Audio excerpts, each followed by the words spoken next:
Om Swastiastu, Assalamualaikum warahmatullahi wabarakatuh. Salam sejahtera untuk kita semua dan salam harmoni. Good morning, respected lecturers and dear friends. Allow me to introduce myself. My name is Panisria Sanputri Amajana, with student ID number 241303117. In this presentation, I will discuss bioenergetics and the regulation of cellular metabolism, specifically how changes in metabolic pathways affect energy production and their implication for pathological conditions. Okay. The first material, membranes and bioenergetics.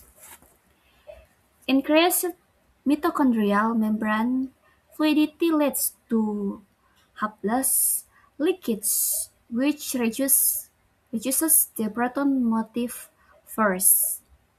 Nah, sini ada rumusnya, delta P sama dengan delta Psi ditambah delta pH. Oke. Nah, teman-teman, pada slide ini kita membahas mengenai membran dan bioenergetika. Nah, peningkatan fluiditas itu membran mitokondria menyebabkan kebocoran proton yang mengganggu proton motive force, yaitu gabungan gradien potensial listrik atau yang dilambangkan dengan delta Psi dan gradien pH atau delta pH. Nah, dalam kondisi normal, rantai transport elektron itu memompa proton ke ruang antarmembran untuk membentuk gradien yang digunakan oleh ATP sintase untuk menghasilkan ATP. Nah, namun pada kondisi ini terjadi yang namanya uncoupling, di mana proton kembali ke matriks tanpa melalui ATP sintase. Nah, akibatnya efisiensi fosforilasi oksidatif menurun, produksi ATP berkurang, meskipun konsumsi oksigen tetap tinggi karena rantai transport elektron tetap aktif. Nah, energi yang seharusnya digunakan untuk sintase ATP dilepaskan sebagai panas. Nah, dan kondisi ini juga dapat meningkatkan produksi ROS. Nah, sini teman-teman bisa lihat pada gambar. Nah, pada gambar ini terlihat rantai transport elektron yang memompa proton ke ruang antarmembran untuk membentuk gradien proton. Nah, gradien ini seharusnya digunakan oleh ATP sintase untuk menghasilkan ATP. Menghasilkan ATP nih. Namun pada kondisi kebocoran, proton kembali ke matriks tanpa melalui ATP sintase, sehingga energi tidak digunakan untuk sintesis ATP, tetapi dilepaskan sebagai panas. Nah, strategi yang dapat dilakukan adalah memodifikasi obat agar tidak bersifat protonoforik serta meningkatkan spesifisitas terhadap lipid membran seperti kardiolipin. Next, asetat metabolism. Acetate is converted to acetyl coenzyme A via the reaction. Oke, teman-teman, asetat dapat dimanfaatkan sebagai sumber energi dengan dikonversi menjadi acetyl coenzyme A melalui reaksi yang memerlukan ATP dan menghasilkan ANP serta pirofosfat. Teman-teman bisa lihat ya pada slide. Nah, hal ini menunjukkan bahwa jalur ini membutuhkan investasi energi awal.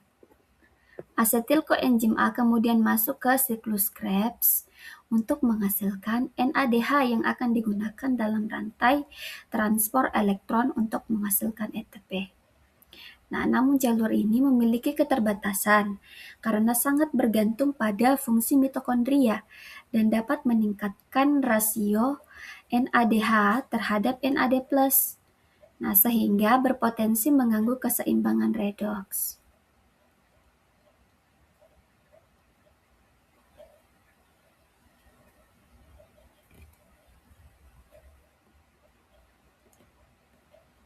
Nah, teman-teman bisa lihat pada gambar ini menunjukkan alur perubahan asetat menjadi asetil koenzim A, kemudian masuk ke siklus Krebs.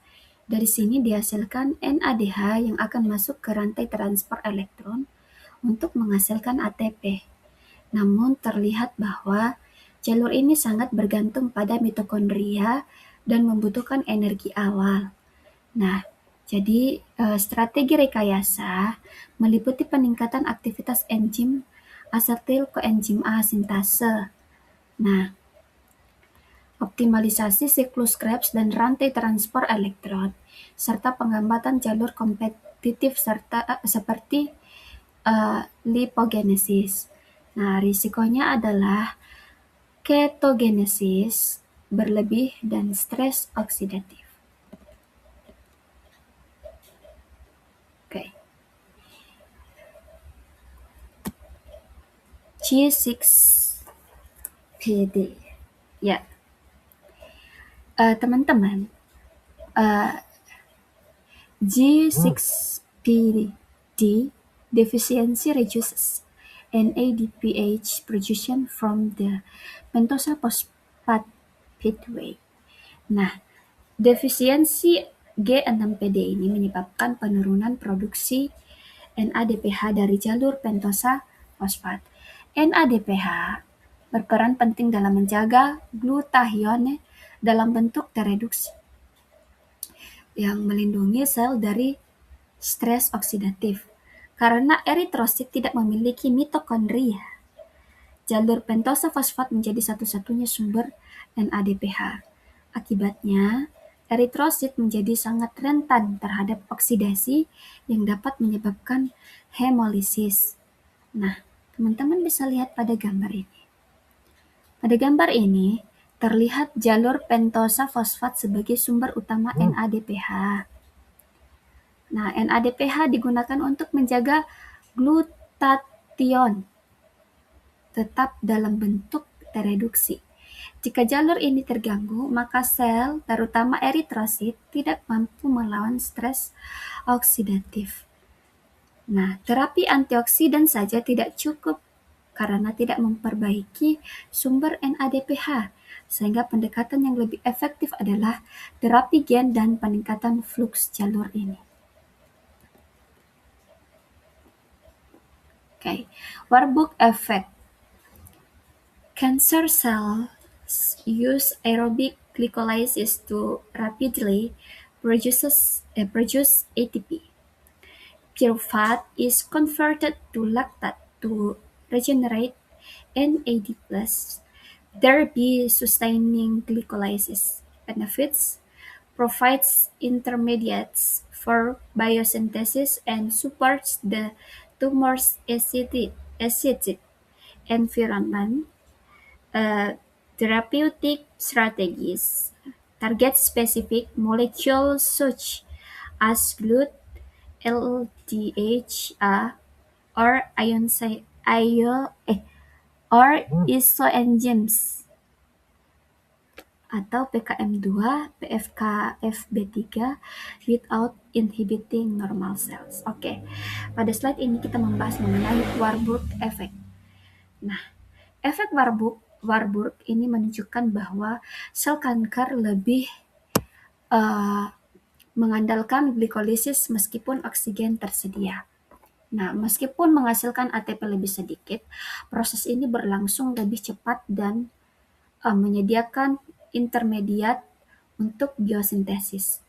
Pirufat tidak masuk ke mitokondria, tetapi diubah menjadi laktat untuk meregenerasi NAD+, agar glikolisis tetap berlangsung.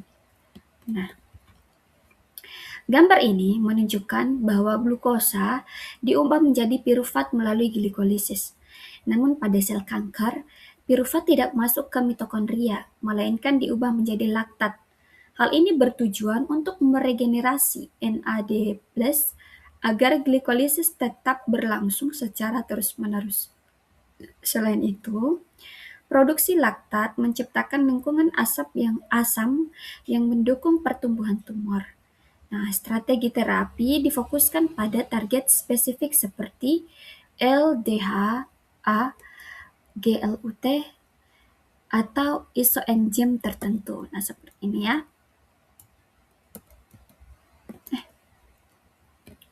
Next, gluconeogenesis. Gluconeogenesis maintains glucose levels during fasting. Dari piruvat menjadi OAA ke PEP dan glukos. Oke, teman-teman, glucogenesis ini merupakan jalur penting untuk mempertahankan kadar glukosa darah terutama saat puasa. Nah, proses ini melibatkan konversi piruvat menjadi oksaloasetat, kemudian menjadi fosfoenol piruvat, hingga akhirnya menjadi glukosa.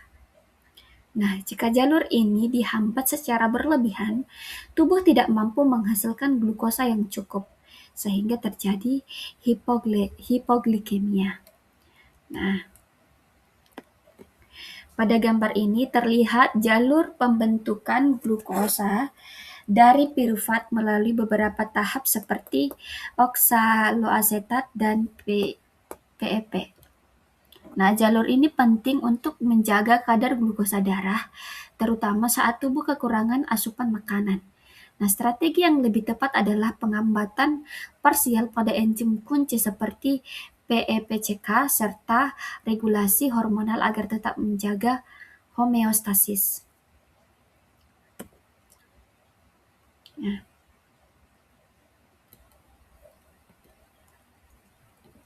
Okay, the Krebs cycle. Multions in a ketoglutarate dehydrogenase reduce NADH production menjadi ATP production decreases. Oke. Teman-teman, kita akan bahas mengenai siklus Krebs.